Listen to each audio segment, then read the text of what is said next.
Neste mês de fevereiro, continuaremos com a série de mensagens Sementes nas Mãos. Há vários textos na Bíblia que contêm a palavra sementes, ou então apresentam perspectivas referentes a elas com mensagens relevantes para a nossa vida. Sementes na Bíblia são utilizadas para indicar muitas coisas. Às vezes, o sentido é literal, mas na maioria dos textos em que esta palavra aparece, o sentido é simbólico, ou então esta palavra é utilizada como uma metáfora, uma perspectiva metafórica. Como símbolo ou metáfora, sementes podem ser interpretadas como palavra de Deus. Se nós entrarmos no mundo bíblico, algo que é magnífico, que produz grande admiração, que é surpreendente e mágico até, se dá pelo fato de uma só semente, algo extremamente pequeno, ao cair em solo fértil, ser capaz de resultar numa grande árvore e produzir muitos frutos. Assim é a palavra de Deus em nós, ou seja, ela entra em nossos ouvidos como uma semente, e se encontrar nosso coração como solo fértil, crescerá e dará muitos frutos. Mas além da palavra de Deus, sementes também podem ser comparadas à vida humana, à vida de cada um de nós que está aqui nesta manhã. O próprio Jesus, no texto em que lemos, fez esta comparação ao se referir à sua vida e morte, utilizando-se o grão de trigo. Assim como o grão de trigo tem que morrer para dar muito fruto, segundo o texto que lemos, Jesus tem que dar a sua vida, tem que morrer a fim de produzir o fruto da ressurreição no terceiro dia. Nesse sentido, a primeira perspectiva nas palavras de Jesus, a partir da metáfora do grão de trigo, que ele se utiliza quando está conversando com seus discípulos, é a seguinte: morte que nos traz vida, a crucificação e ressurreição de Jesus. Uma das mensagens centrais do Evangelho de Cristo é a morte do Filho de Deus na cruz. Porém, trata-se de uma morte que produz vida. Esta afirmação, morte que produz vida, ou morte que traz vida, soa como uma espécie de contradição para nós. É uma dentre as várias afirmações que volta e meia encontramos na Bíblia, que causa em nós certo estranhamento. Na verdade, a morte que nos traz vida é um dos mistérios do Evangelho que não pode ser explicado, mas pode sim ser experimentado e aceito pela fé. A morte que nos traz vida significa que, por meio da morte, a vida surge. Significa que na morte a vida é possível. Significa que somente no morrer, no caso da pessoa de Jesus Cristo, é que há muito fruto. Isto é estranho porque em nossos dias o sentido e o significado da morte estão associados ao fim, à derrota, ao ponto final, ao sentimento de que diante da morte não há mais nada a fazer e não há mais nada a esperar, ao sentimento de que a morte é fracasso, desânimo, e em alguns casos também desespero. A morte significa tudo o que é contrário à vida. Muito já se falou da morte como principal inimiga da vida humana e muito se vem lutando para que a vida triunfe sobre a morte. A vida e o ministério de Jesus nos ensinam justamente o contrário. Nos ensinam uma espécie de lógica invertida, porque enquanto a tendência, o certo, o coerente, o óbvio é para viver, nós precisamos lutar contra a morte, o Evangelho nos diz exatamente o contrário. é preciso morrer para viver. É preciso morrer para viver. Para que algo bom e melhor aconteça conosco, precisamos morrer. Jesus ensina isto porque sabe, há coisas na vida humana que somente na morte é possível surgir o fruto, algo novo, o diferente, o melhor. É este o sentido da sua crucificação e da sua ressurreição. Mas como aplicar esta mensagem em nossa vida? Em que sentido podemos aceitar a mensagem de Jesus de que é preciso morrer para que surja a vida? De que é preciso morrer para que se produza muito fruto? Como ele diz no versículo de número 24 do Evangelho de João, no capítulo 12. Em primeiro lugar, podemos interpretar as palavras de Jesus em relação à morte física. Morte esta que todos nós estamos sujeitos e certamente passaremos por ela. É desta morte que Jesus está falando aos seus discípulos, aos gregos que queriam vê-lo e também à multidão que está ali presente naquela ocasião, conforme o registro do versículo de número 29, que está mais abaixo do texto que lemos. Ao se referir ao grão de trigo, Jesus está falando da sua morte física, está falando da entrega da sua vida para morrer na cruz, da entrega do seu corpo, a fim de que fosse crucificado para Jesus. E ele reconhece isto muito bem. Chegou a hora de ser glorificado o Filho do Homem. E a glorificação do Filho do Homem passa pela morte a fim de que conquiste, atinja a vida e com isso a esperança, a dádiva da ressurreição a todos nós. No entanto, o grão de trigo também se refere à nossa existência, à nossa vida neste mundo, se refere à nossa vida enquanto estamos respirando, trabalhando, correndo de lá para cá, mas tomados pelo vazio, pelo sem sentido, pelo desânimo, provocados pela morte, ou então pelos sinais da morte que nos rodeiam e estão sempre diante de nós. Este é o sentido existencial do grão de trigo que precisa morrer. No sentido existencial, há muitas coisas que matam o ser humano, mesmo que ele esteja vivendo. Há muita morte em vida e muita morte na vida. No entanto, de acordo com o texto bíblico que lemos, Jesus não fala apenas do grão de trigo que precisa morrer.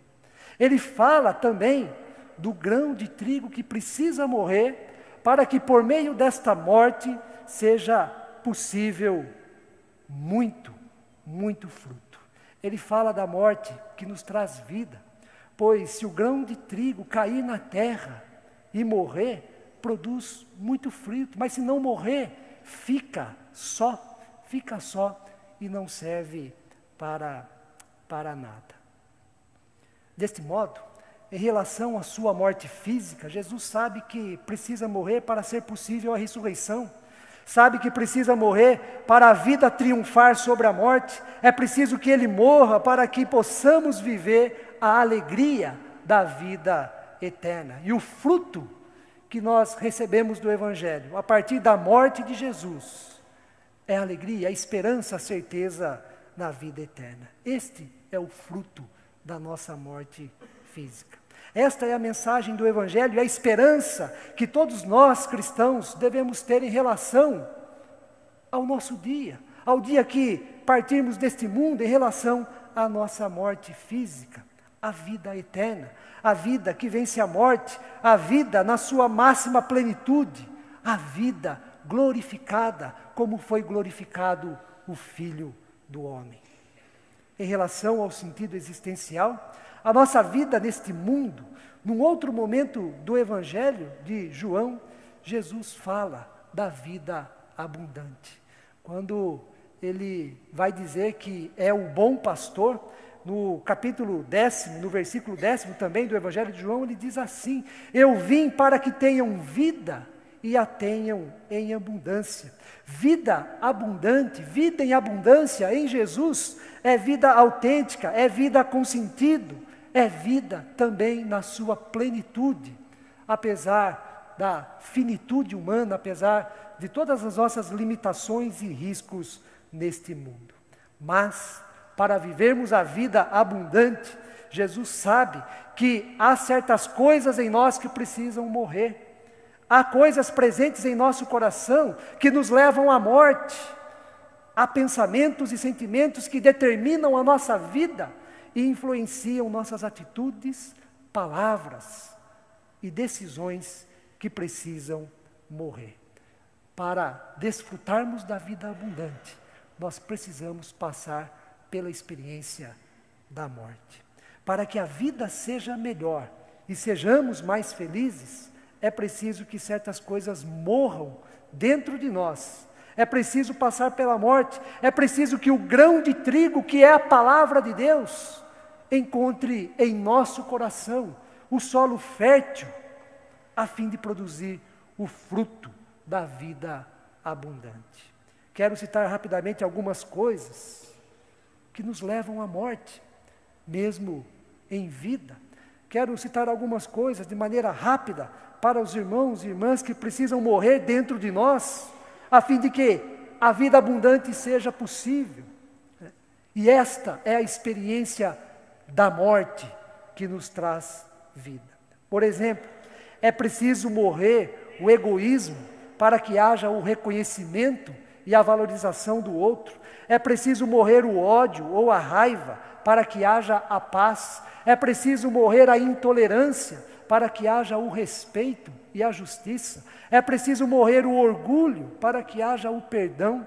É preciso morrer a vaidade para que haja o amor. É preciso morrer a ganância para que haja a integridade e a solidariedade. Para resumir em uma única expressão bíblica, é preciso morrer o pecado em nós para que surja a vida e vida abundante proporcionada por Jesus. Nas palavras do apóstolo Paulo, é preciso morrer o nosso velho homem para que o novo homem, a nova criatura em Cristo passe a reinar e passe a existir em nós. Nesse sentido é que podemos ler e interpretar o versículo de número 25 do texto em que nós lemos, quando Jesus diz o seguinte: quem ama a sua vida, ou seja, quem ama a vida de pecado, quem ama a vida a que nos leva à morte, perde-a, mas aquele que odeia a sua vida neste mundo, ou seja, odeia a vida de pecado, odeia os sinais da morte em sua vida, em seu coração, este preservá-la-á para a vida eterna. A segunda perspectiva, nas palavras de Jesus em relação à metáfora do grão de trigo que ele utilizou, é a seguinte: morte que nos traz vida, a celebração da ceia do Senhor. Logo mais neste culto celebraremos a ceia do Senhor. E participar da ceia do Senhor é um privilégio muito grande para todos nós, porque comer o pão e beber do cálice em memória de Jesus, como ele mesmo nos ensinou, significa que ele próprio, Jesus, nos recebe, nos aceita e nos considera como seus amigos. Significa que Jesus tem cada um de nós em alta conta. Significa que fazemos parte de um grupo especial, de um grupo de privilegiados, grupo este composto dos amigos, das amigas íntimas de Jesus.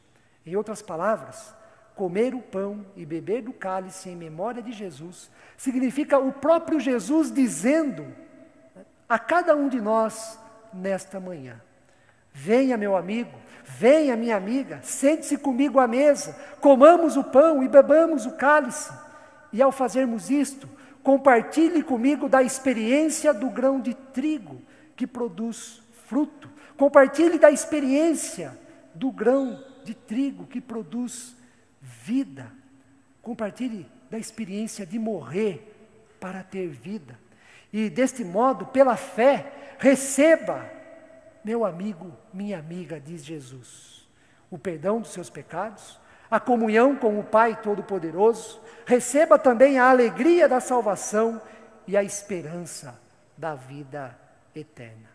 Esta é a mensagem contida no momento em que Jesus está reunido com seus discípulos, ou melhor, com seus amigos, e institui aquilo que nós chamamos de Santa Ceia. Estas são palavras que Jesus profere somente a quem Ele tem, de fato, como seus amigos e amigas. No Evangelho de João, em vez do termo discípulos, para se referir àqueles que andaram mais próximos de Jesus, como ocorre nos Evangelhos de Mateus, Marcos e Lucas, no Evangelho de João há preferência pelo termo amigo, no tratamento que Jesus dá com aqueles que participam da sua intimidade, que caminham com Jesus de forma mais intensa e de forma mais próxima. E isto é proposital porque o evangelista João quer mostrar que o relacionamento de Jesus com as pessoas que o seguem é um relacionamento pautado pela amizade, é um relacionamento de amigos, muito diferente de um relacionamento que tem como referência um professor com seus alunos, um mestre com seus seguidores e até mesmo de um senhor com os seus escravos.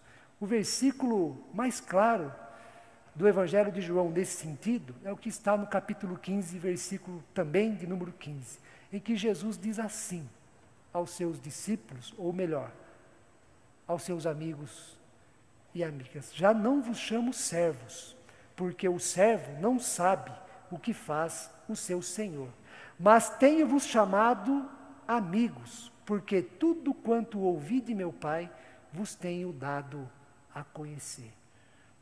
Mas tenho-vos chamado amigos. Na cultura judaica, cultura em que Jesus está inserido, sentar-se à mesa, comer juntos, representa um momento sagrado e de profunda comunhão. Nesta cultura, comer juntos é algo reservado somente a amigos, reservado somente às pessoas pelas quais se nutre confiança, grande consideração, apreço e carinho. Jesus celebra a ceia com seus amigos e, como amigo que é, nos convida para comermos do pão e bebermos do cálice. Na ceia do Senhor nós celebramos a morte que nos traz vida, tanto a vida abundante para a experimentarmos neste mundo enquanto estamos aqui, como também celebramos a vida eterna. Nós celebramos a comunhão de Deus conosco e da mesma forma celebramos a comunhão em Cristo com os demais irmãos e irmãs presentes na ocasião. Assim como o grão de trigo tem que ser moído para se tornar pão, Jesus entregou a sua vida e o seu corpo para se tornar o pão da vida. E assim alimentar a nossa fome e nos conceder vida abundante. Da mesma forma, como a uva deve ser pisada ou então esmagada para se tornar vinho, Jesus derramou o seu sangue para nos redimir dos nossos pecados e proporcionar a alegria da vida eterna. Na ceia do Senhor, nós celebramos a morte que nos traz vida e celebramos também a ressurreição de Jesus, que é a vida por excelência, a vida em plenitude, vida incorruptível, vida revestida da glória do nosso Deus. Para concluir, a experiência do grão de trigo que cai na terra, morre e produz fruto, a passagem pela morte que nos traz vida, seja no sentido físico, seja no sentido existencial, não é uma experiência que depende totalmente das nossas forças, das nossas estratégias, e do nosso empenho, Deus está conosco e faz esta obra em nós. Isto é dom de Deus, morrer para que haja vida, é a ação de Deus em nós. Deus em Cristo Jesus nos ajuda nesta passagem, na passagem da morte para a vida. E ao celebrarmos a ceia do Senhor, nós celebramos a morte que nos traz a vida em Cristo Jesus e celebramos a amizade que Ele tem e estabelece conosco mediante a graça de Deus. Ao comer do pão e beber do cálice, sinta-se amigo e amiga de Jesus. Sinta-se o amor fraterno pela qual Deus, Jesus, nos recebe e da mesma forma o amor ágape pelo qual derrama sobre nós neste momento de ceia, neste momento de sacramento. Sinta-se amigo e amiga de Jesus, não porque você fez ou faz algo para merecer isto, mas porque Ele, Jesus, te convida, te chama para que assim seja. Ao celebrarmos a ceia do Senhor, a morte que nos traz vida, aprendamos sobre a comunhão de mesa, a qual devemos ter com os nossos familiares, com os nossos amigos e com os nossos irmãos e irmãs em Cristo. É na comunhão que está a fonte e a alegria da vida. E esta é uma tradição que nós não podemos perder, ou seja, a comunhão de mesa e suas consequências.